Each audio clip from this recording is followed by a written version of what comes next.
What's good, everybody? Welcome back to the Gamecocks Revamped Dynasty here. We're getting ready to go into Season 5, but before that, we've got to get through this offseason. Finishing 12-2 after a bowl game win in the Citrus Bowl, ranked number 9 in the country. This team has a lot of talent, but there's a lot of people graduating. We're going to need to fill some holes on this roster, and I'm sorry there's no live stream this year, or this season, because I really don't have much to do in this offseason. We've only got 3 scholarships remaining, so we can only at max get 3 more players in the offseason. I didn't really think there would be a point to live stream this offseason, but just like we always do, I am going to go ahead and recap the season because I love just looking back on the season and, you know, reliving some moments as I just go through statistics, go through awards, winners, stuff like that. So I'll put the timestamp in the description down below if you just want to skip to the off-season. As always, you guys are more than welcome to do that. I appreciate you watching this in any way, shape, or form. But with that all in mind, let's go ahead and get into some of the award winners. We've got the Heisman Trophy starting out. We're going to have Javonte Barnes,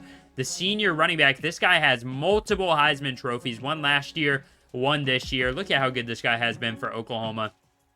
294 rushing attempts, 2,014 yards, 23 rushing touchdowns, and don't get me started adding 3 receiving touchdowns as well. Man, this guy has been so consistent. Behind him, Ashton Hayes, Aaron Dumas, Byron Cardwell, and Kieron Drones, a guy who's been so good for Baylor, but they are going to have to be without him. 40 passing touchdowns for Drones, and also 7 rushing touchdowns. Don't exactly know how that doesn't win him the Heisman, but, you know, at the end of the day, it is what it is there. You can't choose the award winners yourself. You know, you can't choose who it should be, but here we go. The All-Americans, All-NCAA first team is going to be quarterback Behren Morton out of Texas Tech. A bunch of seniors on this team. You guys can pause if you're really interested in stopping and seeing each one of them individually. We do have a couple of guys on roster. Redshirt sophomore, I should say. Rory Patrick, he is an All-American, and he deserves it. Look at these stats. Last year, his freshman year, 49 tackles, 31 tackles for loss, a whole bunch of sacks, 17 sacks. This year, less tackles for loss, almost the same exact sacks, but he added 2 forced fumbles. Rory Patrick has been so good for us. As we get down here, Nick Barrett's also here. The senior hasn't played much until this season, as you can see. Look at that. He went from barely playing the last 2 years for this team now to 22 total tackles, 17 for loss, and 12 sacks. TJ Sanders is a guy I'm going to miss so much this year. He had 28, 18, and 9.5. Stone Blanton is here, man. We're just filling up the stat sheets here. Stone Blanton, finally, he will be graduating. I feel like he's been here for 72 years. This man has been so reliable for us. 86 tackles, 16 for loss, 3 sacks, 2 interceptions, including 2 of those being touchdowns, 2 pass deflections, and 1 forced fumble there. Donovan Westmoreland is another guy, a junior redshirt. He's going to be our main linebacker next year. We're going to need him to play that Stone Blanton role, and he was very impressive this year. 87 tackles, 25 for loss, 3 sacks, 1 interception, 2 deflections, and 2 forced fumbles. Quan Banks has been good as well.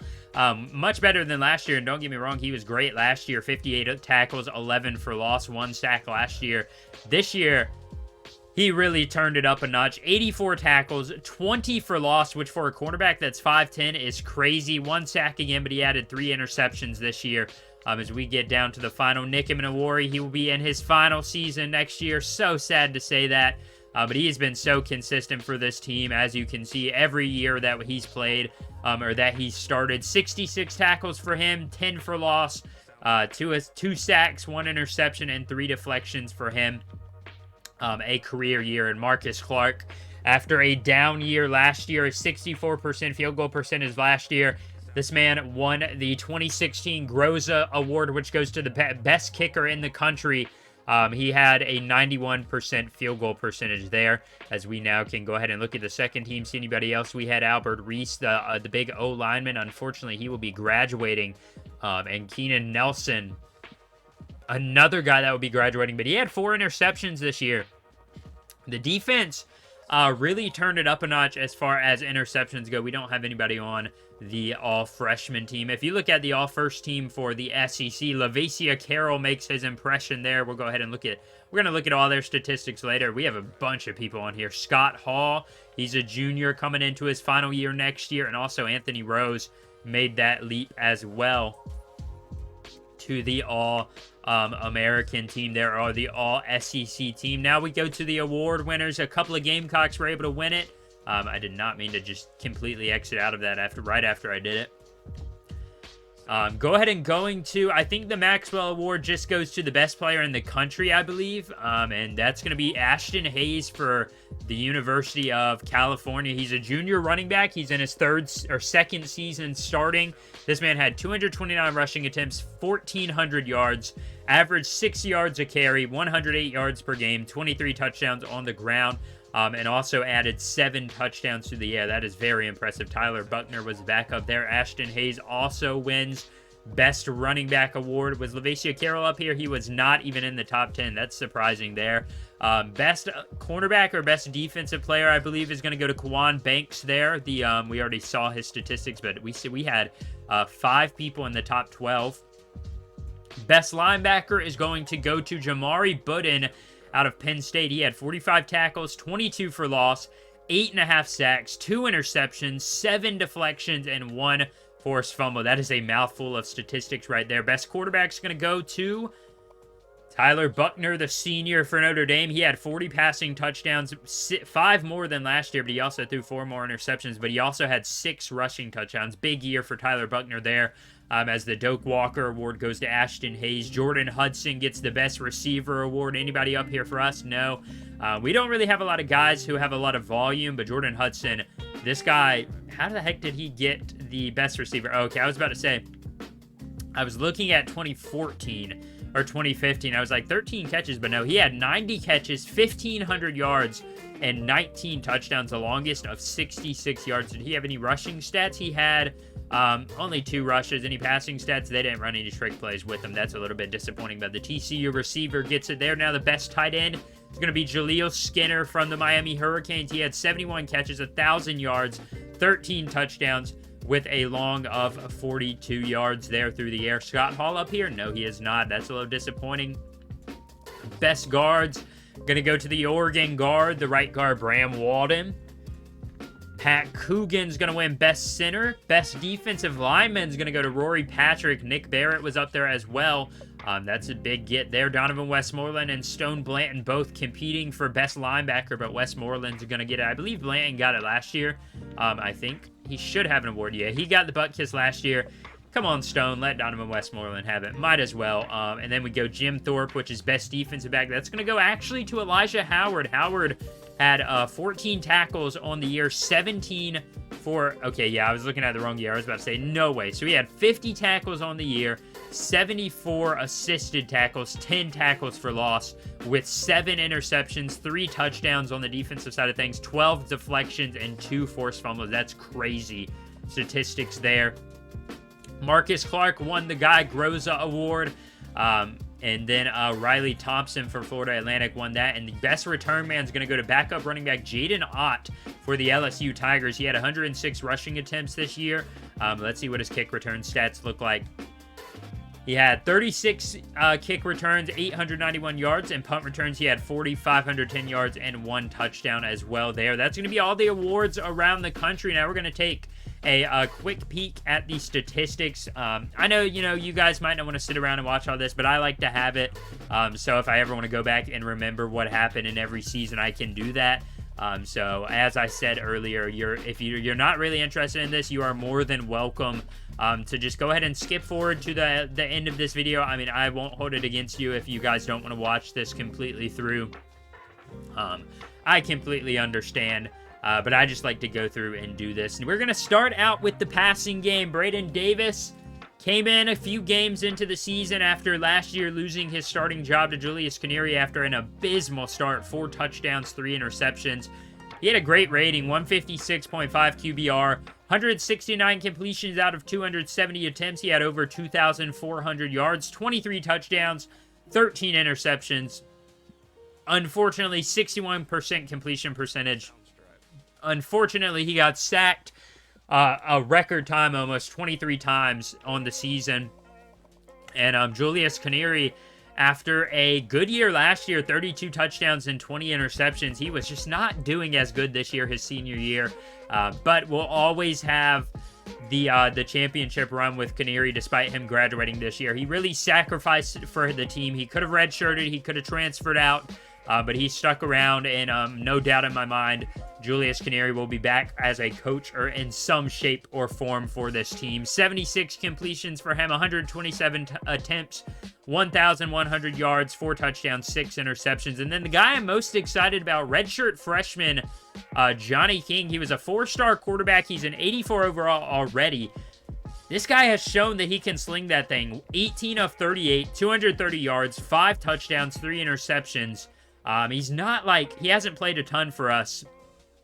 Obviously, last year he was redshirted, but he's shown some talent already. Now let's get to the rushing side of things. This rushing attack was so much better than last year. Lavacia Carroll, 268 yards, 268 attempts, 1,600 yards, about 6 yards a carry, 114 a game, 15 touchdowns on the ground, with his longest being a 73-yard rushing touchdown. And man, he had 400 yards after contact on the ground. Behind him, Brandon Hammond was no slouch either. The power back, 62 attempts, 265 yards, only about 4 yards per carry. He's not expected to be a boom or bust guy. He's going to run at you and grind you down. He also added 3 touchdowns and a couple of catches through the air there. I'm excited for him because he provides a different skill set than Lavacia Carroll. Brandon Hammond is going to run over you rather than around you, which is what Lavacia Carroll would do. And we're going to have to see how that running game can perform with such a different scheme. Braden Davis, sacks bring it down a lot. That's why his average is only 1.7, but he had 114 carries or yards, 4 touchdowns on the ground. Landon Sampson had 1 touchdown on the ground. Ryan Clayton, the freshman, the 4-star, came in. Didn't play a whole lot, 15 carries, 52 yards on the ground, but he provided a lot more impact through the air as a running back, I would say. DJ Long led the way this year. He took a big second-year leap. Look at that. He went from 19 catches, 200 yards, no touchdowns, to 53 catches, 936 yards, and 9 touchdowns with a 67-yard season long. Behind him, Scott Hall had 48 catches, 891 yards, and 4 touchdowns with a long of 42. Brandon Robinson, another junior. We've got a bunch of juniors on the roster here, so it's going to be interesting to see next year who we can bring in to kind of get rid of these guys once they kind of replace these guys. Brandon Robinson had 40 catches, 705 yards, 4 touchdowns. He hasn't been as good as I thought he would be. He hasn't developed like I thought he would, but he's still been very reliable. Lavacia Carroll, 39 catches, I accidentally changed it to the wrong team. 328 yards and 4 touchdowns there. Landon Sampson had 37, 512, and 5 touchdowns. The junior redshirt there could very well be a 99 overall next season. Brandon Hammond, 1891. Chris Dobzinski, the junior, 13, 155, and 2 touchdowns. Ryan Clayton, though, 4 catches, 83 yards, and 1 touchdown. That's going to be a 1-2 punch there. Tymon Rowe, the sophomore, 463 and 2 touchdowns. And Julius Canary, he also came in as tight end a little bit and had a couple of receiving touchdowns as well. On the defensive side of things, you guys have seen it. We're just going to go through who leads every statistical category. Rory Patrick has 27 tackles for loss. He also leads the sacks with 16.5. That guy is only a sophomore. Do not forget that. Interceptions is led by Keenan Nelson with 4 of them things. That is so big this year. We didn't have a lot last year, and we thankfully were kind of finally able to break the mold there. Donovan Westmoreland led the team, or tied for leading the team with forced fumbles. He had 2, same as Rory Patrick. And Stone Blanton led the way with fumble recoveries as well. Defensive touchdowns, a couple of guys tied there, and that is about it as far as our statistics here for Season 4 go for the team or for the individual players. We are going to take a look at the country as a whole, just to get a glimpse at who's leading the nation statistically. Let's go ahead and see. You've got Devin Farrell leading the way in QBR. He's looking very good. Passing yardage is going to go to Baron Morton there for Texas Tech. He also leads the country in touchdowns. Interceptions, the most in the country is somehow not Braden Davis instead, even though he had... he only had 13, I think. Let's see. Braden Davis had... Yeah, he had 13, so he had 23 and 13. I was thinking he had 20 for whatever reason. I think that was Julius Canary. He probably, let's see. Braden Davis honestly probably got sacked more than any other way less than other quarterbacks. I thought it was going to be a whole lot more than that. Maybe not. Running backs, most yardage is going to go to Aaron Dumas. Lavacia Carroll's definitely in the top 15 there with his 1,600 yards per carry. You've got Jonah Coleman out of Arizona, touchdowns. You've got Aaron Dumas again. I believe he won the Heisman, right? No, he didn't. I thought he did. He was the one in the running. Javante Barnes won the Heisman this year despite having less yardage. And do they have, let's see, who leads the country in fumbles? It was Tevin Carter. Broken tackles. Aaron Dumas, man, this guy should have won the Heisman, honestly. Touchdowns, I believe, was Aaron Dumas as well. Man, that's crazy. Receiving yardage is going to go to Nehemiah Martinez, the senior for Texas Tech. Receiving touchdowns goes to Jordan Hudson. The longest reception is going to be Jalen Jones for Virginia Tech, 91 yards. And let's see who has the most yards after catch. Nehemiah Martinez with 767. And the most drops are going to go to Cameron Wright. DJ Long up there as well. Man, this guy could have had 63 catches if he had caught all of those. Brandon Robinson had a good amount of drops as well. A couple of guys there for Carolina with a good amount of drops. Total tackles goes to Elijah Howard. Tackles for loss is going to go to Lamondre Brooks. Sacks is going to go to Rory Patrick. That's not that surprising. Interceptions, man. Alzalon Hamilton with 9 on the season. That's a good amount of interceptions for one player to have. As we are now done with the individual stats, that's pretty much it for our recap here of the season here. I am going to take a glimpse at the overall statistics. We had 7,000 total yards. 6,000 of those were offensive. 3,832 total passing yards, 2,188 total rushing yards, 32 total passing touchdowns, 24 rushing touchdowns, 36 sacks allowed. That's going to be a lot.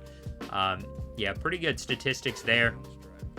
As we look at the defense, total defense, we are not that far down. 4,496 total defense, 3,254 passing, and 1,200 rushing. We allowed 305 points, which really is not a lot. And we also sacked people 55 times, 12 interceptions, and 5 fumble recoveries. Conversion-wise, this team, let's see where they stand on third down conversions. Not very good, man. We're way down here. Jeez, we are way down here.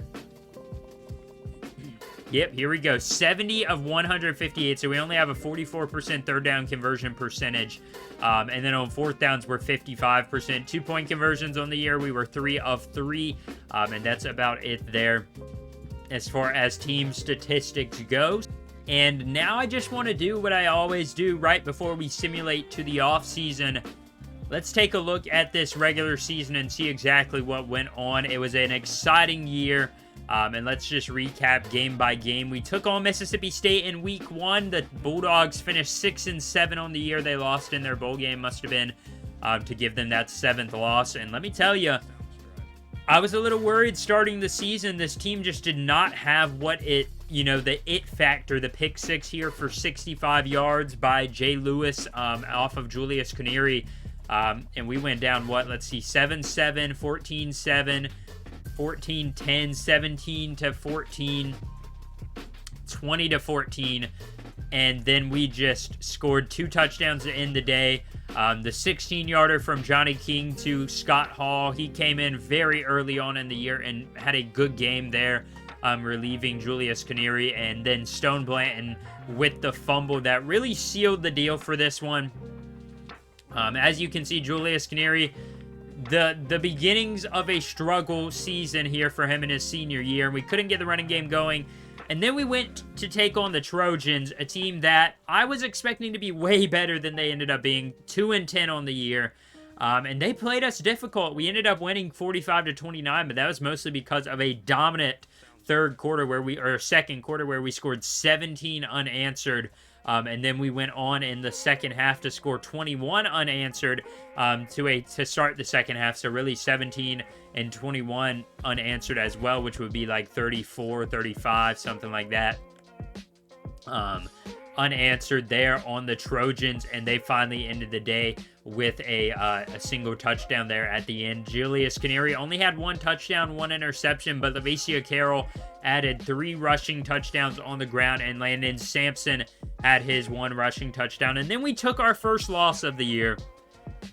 We went back into Athens, a place that we've lost a couple of times. I believe we're 2-2 on them this entire series, and both of our losses have come in Georgia. And it was a low-scoring battle. Nobody scored in the first. Couple of field goals. We went up, 6-3? And then they scored right at the last second. So you're looking at 10-6, then 10-9. Then Georgia hits that 75-yard bomb from Gunnar Stockton to Mekhi Muse. Let me reconnect my controller real quick for you guys. And then after that bomb from Gunnar Stockton, they hit a field goal. We scored to cut it down to a 1-score game, and then they got the touchdown there at the end to seal the deal, to make it 27-16. That game was honestly the one that really solidified in my mind. Julius Canary had to go. He had 300 yards. He was playing well, but he just couldn't stop the turnovers. 2 interceptions. One of those gave Georgia the ball back to score that game-winning touchdown. And after that, I won't lie, I was nervous. We had dropped our first game against a major ranked opponent. USC was ranked at the time, but obviously they weren't a real opponent there, with hindsight. And we were going to College Station. We were going to Texas A&M. And I was nervous, but the Gamecocks, they came out, they performed. Texas A&M played us tough. They were up 14-3. Then at one point, they were up 21-10, and we scored 35 unanswered points. Look at that. Touchdown Carroll run, touchdown time on road, touchdown DJ Long, touchdown DJ Long, touchdown Carroll, and then a field goal. So 38 unanswered against the Aggies. The defense, that was a theme for the season.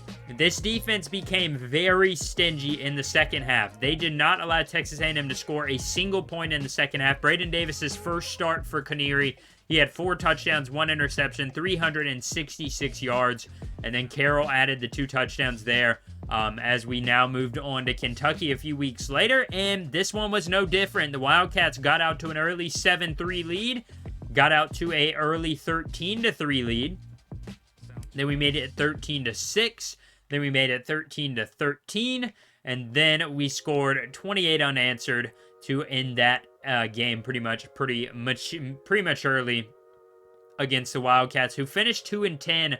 And this team, I mean, another example here, in my opinion, of Braden Davis playing well. 308 yards, 3 touchdowns, 2 interceptions, and the defense just getting stingy. And that's going to continue here in this week. Tennessee, once again, out 7-0. Then they weren't up to a lead, really. We were up 14-7, then it was 14-10, and they just never really stood a chance. 31-10 is where it stood, and Taven Jackson had 2 interceptions. Braden Davis had 2 touchdowns, 1 interception, 160 yards. Then we moved on to Missouri. This one was very tough. Do not downplay Missouri's talent. They are very talented. It ended up at halftime being a 6-3 ball game. Missouri was winning at halftime by 3. We came out, striked with a touchdown to make it 10-6, and they made it 10-9. So it was a very close game. Missouri came out in the fourth quarter, took the lead 12-10, and we never looked back. Big touchdown from Braden Davis to Ty Monroe, and a 45-yard field goal from Marcus Clark to make it an 8-point ball game. And the Gamecocks defense once again pitched a shutout in the fourth quarter, basically. I mean, we allowed them to get a field goal, but they played them well enough. Then Vanderbilt, we really just got an easy break here. Started out 28-0, started out 35 or 42-0. And then we didn't score in that fourth quarter. Vandy came down the field and they scored late in that fourth quarter. Florida was another ranked opponent I was worried about, but even they fell off the face of the planet there to 6-7. And as you can see, this game was pretty close. It was 30-24. Braden Davis came through with 2 touchdowns and the 1 interception. And then we finally stopped conference play. We went to take on North Carolina State. And we won that 38-26 over the Wolfpack, a team that was 7-6 to end the year. Then we took on our biggest matchup of the year. And once again, head coach Smeems owns the Sooners 38-32. They were so close to getting into that national championship game. Nick Evers played the game of his life, but he just could not quite squeeze out the win. We were able to inch by Clemson in the rivalry game there, the Palmetto Bowl. Smeems is now 4-0 against the Tigers. And then we lost the ultimate conference championship game against Alabama, as you guys all saw. What a game to end the season. Not a good performance at all. Multiple interceptions. I mean, team finished with 6 picks thrown. And we end the year with the win over Iowa. And that is where we are now ready to get into this offseason officially. I thank you all for sticking with me with this little recap. I just like doing this to make, note of all the statistics and stuff. And we're going to go ahead and hop into this first week of the offseason. And here in our first year as the... And here in our first stage of the offseason, we get to recap our time here as the Gamecocks head coach. We came into the first year with a 10-3 record, went down a little bit with a 9-4, and then we made that big leap off of a 7-year extension, 14-0, 12-2, and now we're looking to go into 2017 with some momentum. Overall for my career, I am 45-9 as the head coach of the Gamecocks, 9-3 versus our rivals, and 20-7 versus the top 5, 4-0 in bowl games, as definitely a good record there. The coaching carousel is going to be the first part. USC fires Lincoln Riley after not expecting or meeting his expectations after falling to 2-10. They're probably going to offer me a contract. Unfortunately, I will not be accepting it. No, they do not. They make a surprising hire. Chris Hampton from Florida Atlantic leaves to take the Trojans job there. Arkansas fired Sam Pittman after going 2-10. I'm definitely not leaving for Arkansas as they hire Mikey Urich from Middle Tennessee State to bring him in. Unfortunately, App State's logo isn't here, but that is Appalachian State. As Pittsburgh fired Pete Golding as well after failing to meet his goals. Everybody wants to offer me. I'm not leaving, even if it was like Alabama. They bring in the Temple head coach. Appalachian State's going to offer me a contract. Wouldn't even make any sense for me to leave the SEC for the Sun Belt. Florida Atlantic is going to offer me a contract. I'm just going to say stay with my current contract. And yeah, I'm not going to get any other offers. They bring in offensive coordinator from Penn State. BYU had their head coach poached over to Buffalo. So now they're looking at a head coach, and they are going to bring in Joe Moorhead from Akron. Akron went 8-6 this last year. That's actually a decent bring in there. Gus Malzahn is fired. They're going to bring in Morgan Scalley, the defensive coordinator for the Gamecocks. That one is going to hit hard.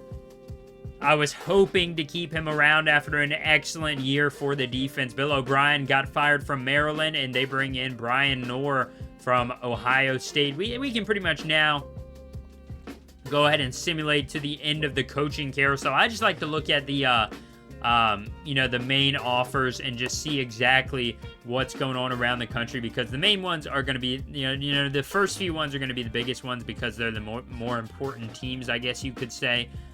So that's really where my mind is at, as we are now going to go ahead and look at the filled positions. We saw, obviously, USC was able to hire a new head coach.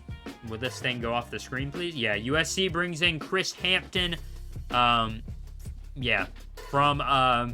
Florida Atlantic, the head coach there. Arkansas brings in Mikey Urich. Let's see, anybody else? Arizona State fired Kenny Dillingham, who was then hired as the offensive coordinator to Nebraska after going 1-11. They were able to bring in Ohio State's offensive coordinator, Clint Trickett. That's going to be a big pickup for them. John Sumrall was fired from Kentucky, ended up being the defensive coordinator at Western Michigan. And the Wildcats pick up the Virginia Tech defensive coordinator, Chris Wilson. Anybody else that's big here? I'm trying to see exactly who might have been picked up. Any head coaches, offensive coordinators. There's the final head coach to Hawaii out of Florida Atlantic. Does that mean we're going to be stuck with Dabo Swinney again? I hope not, but that's what it's looking like. Derek Johnson, who is a C coach prestige. He's maybe not the best guy to bring in. He's not a very high level overall coach. He's only been a 1-11 career record as a head coach. And yeah, I'm not sure what we saw in him, because he obviously was not very good as a head coach, but that's who they decided to bring in. We're going to go ahead and see who we all have leaving. We're going to see Anthony Rose declaring for the draft as a junior. He is getting drafted in the 6th round, but we're able to convince him to come back. We're going to see a couple of guys leave. Willie Harvey's going to end up leaving. Quentin McCauley trying to leave. I would love to keep these guys from leaving here. Unfortunately for us, I'm going to have to probably let a few of these guys go. Willie Harvey's going to have to go. I just don't know if I can convince Quentin McCauley from leaving this time to UNLV. He was a big get for us, but we've got quarterbacks on the roster, and I'm sorry, Quentin. You're probably going to end up leaving, and we're going to just see if we can convince any of these guys to come back. Unfortunately, we cannot convince that guy to come back. Can we convince Willie Harvey? No, we will not be able to. Quentin McCauley, we're going to try our best. We're going to give you maybe 75 carries, and yeah, he's going to end up leaving. That stinks. I was really looking forward to seeing him and how he would perform. Maybe he'll go have a good career for the Rebels over there in Las Vegas. That's going to be a big hit there. I was really hoping to get him in and have him as a running quarterback there, backing up whoever was the starter. That is a big hit, though, to our depth at the quarterback position. But we can go ahead and look at the draft stats or the draft results. Albert Reese ends up going in the 3rd round. Lavacia Carroll is going to go in the 6th round. He's going to be a good running back to whoever gets him. As you can see, Wyoming, whatever reason I went to Wyoming, they didn't have anybody. Alabama had a whole lot of players, as always. I mean, when did they not? They had a ton of guys get drafted. App State had Tim Frizzle. Don't really care too much about the overall draft results for other teams. Transfer, nobody coming in. Can't believe we let Quentin McCauley slip through our hands. I don't know why you would transfer for playing time, considering you were redshirted, but I guess he saw, Braden Davis was ahead of him. Johnny King was ahead of him, that he didn't. Maybe he thought he really wouldn't have a chance to play at all in his college career, but we're going to have to keep an eye on him and see how he does in this next season playing for UNLV. Hopefully he can actually get a starting job over there. I'm going to go ahead and check out their roster real quick. I do want to see, let's see what UNLV's roster is looking like. Actually, I can't do that right now, so we're going to have to do that after we get through the recruiting stage here. This is the most fun time usually, but I mean, we don't really have a lot we're going after right now. We've got a few guys that maybe we're interested in. As you can see, we've got a few receivers I'm really interested in. Adam Siegel from Newberry. We don't know how good he's going to be. I'm going to go ahead and give him 1,700 or 1,750. We'll go after William Wesley from Union with 1,750. These are just guys that I'm looking to add depth at the receiver position. Maybe they'll never play. Maybe they will play. Who knows? Adam Larson, we're going to go ahead and drop 600 on. James Maxwell, we're going to give you a scholarship offer, and we're going to drop, let's see. We have a lot of points left, so we have no reason not to drop 2,000 on him. And all of these guys, really. Because there's really no no reason not to give all of our points out because we have them, so you might as well use them. I'm just going to give 2,000 on everybody pretty much. And as far as recruiting goes, this is going to be our final offers. We're going to give Adam Siegel 3,350, William Wesley 3,150, Adam Larson 1,200, James Maxwell 3,250, and then these two guys will get 2,000 as well. The unfortunate thing is we can only sign 3 of them, so whoever commits is going to be whoever commits. And we've just got to hope that we get one of the main guys that we gave all our points to. I'm really, really hoping for Adam Siegel. The guy is a 6'7" wide receiver. That would be such a big weapon to have. I mean, he may not be the fastest in the world, but just having that height for jump balls and for, you know, in the red zone possessions, I just can't believe exactly what we could do with him on the offensive side of the ball. And we're going to see where he ends up committing pretty soon.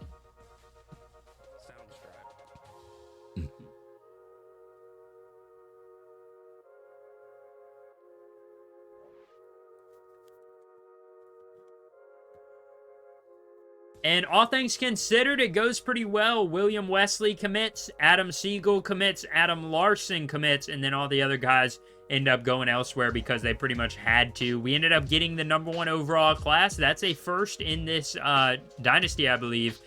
Signing the top in the conference, a 4-star prospect, a 3-star prospect as well. Get some extra XP for them there as we now advance to National Signing Day. And man, we filled up the 25 targets we could, or the 25 scholarships we could fill up.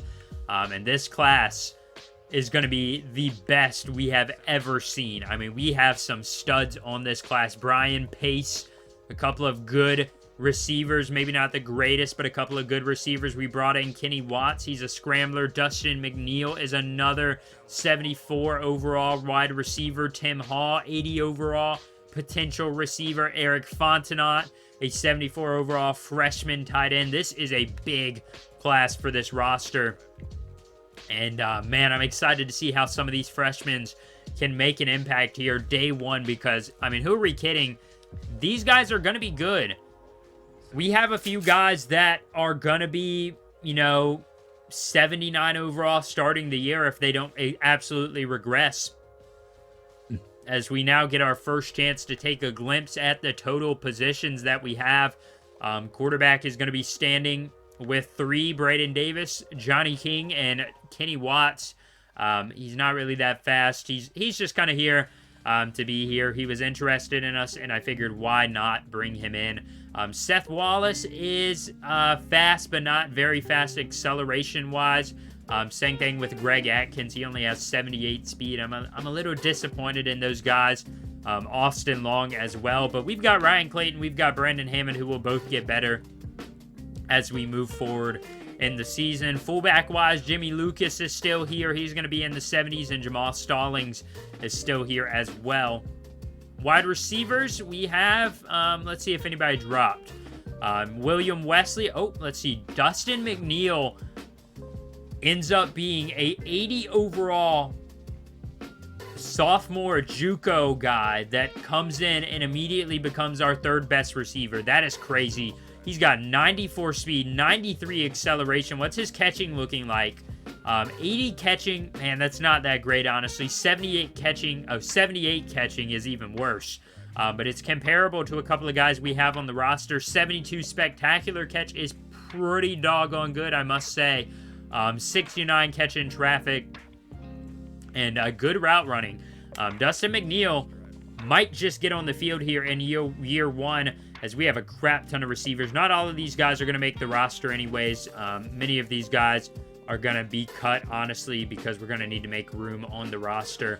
Adam Segal at 6'7", not as good as I would have liked him to be. He went down by 3. He's not very fast. William Wesley, though, he impressed. He went up by 3. He's speedy a little bit. He's got a little bit of speed, and he can catch to some degree.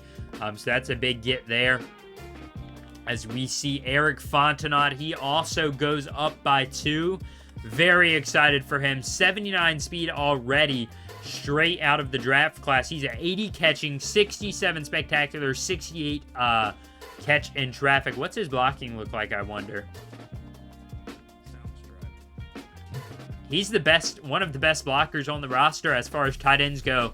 Outside of Ty Monroe, 72 run, or 73 run, 72 pass blocking. Left tackle, we're good on that. Let's go ahead and go down here and see what all is going on. We've got a few athletes, and they are going to try and find a few positions that they could serve well.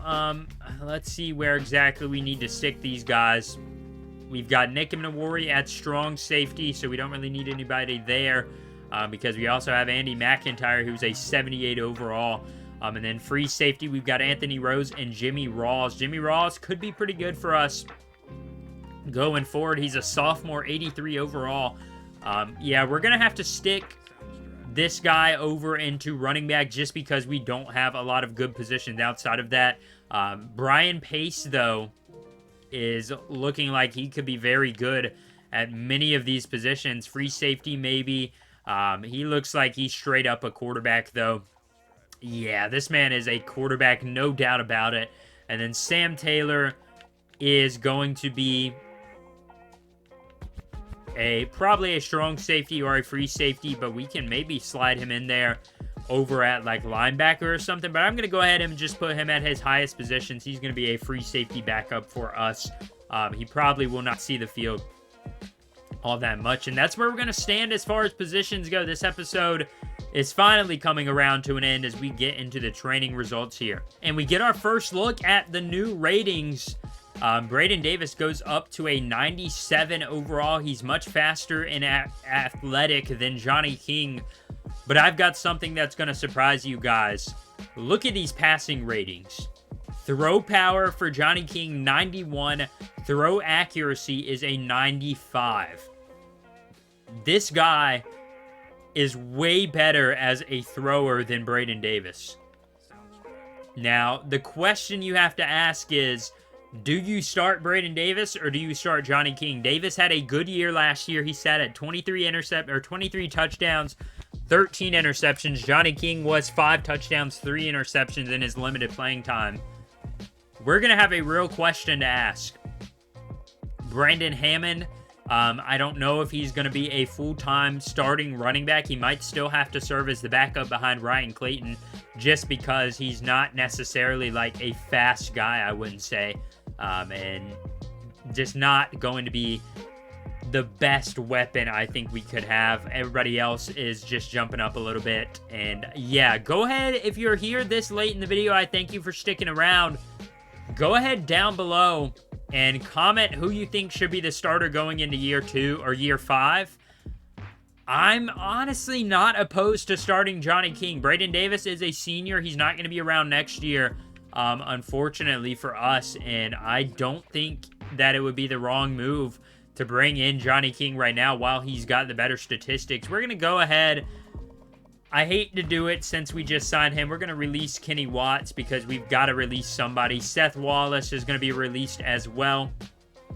And Greg Atkins, yeah, we're going to release him as well. And that's going to leave us with 4 running backs on the roster. Receiving-wise, can we go down here? We're going to be able to release James Langford. He's a 61 overall. Yeah, we'll release him. Brandon Long should be able to stay.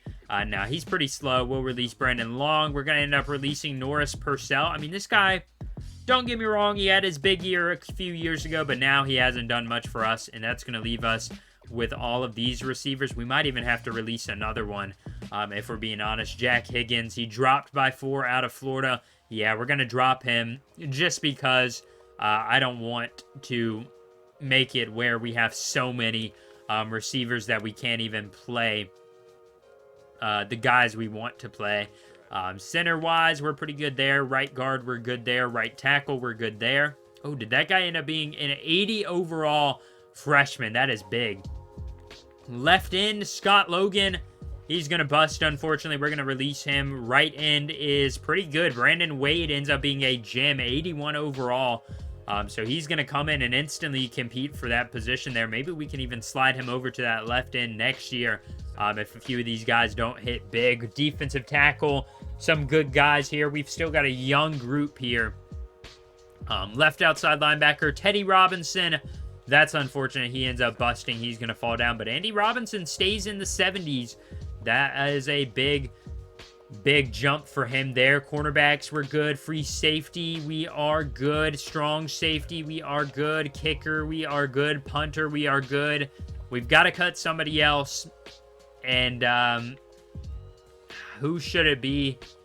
Austin Long, 87 speed. I'm sorry, dude. You've been on the roster for a year, but we need to clear that roster spot for somebody else. And hate to do things like that, but that is going to officially end our offseason. We're not going to change the conferences or anything. I've been enjoying the way it is right now, and I hope that you guys have as well. I know this was a longer video because it was an offseason live stream that wasn't live pretty much, but I thank you all for sitting around and, you know, sticking around and, you know, joining me for this offseason number 4.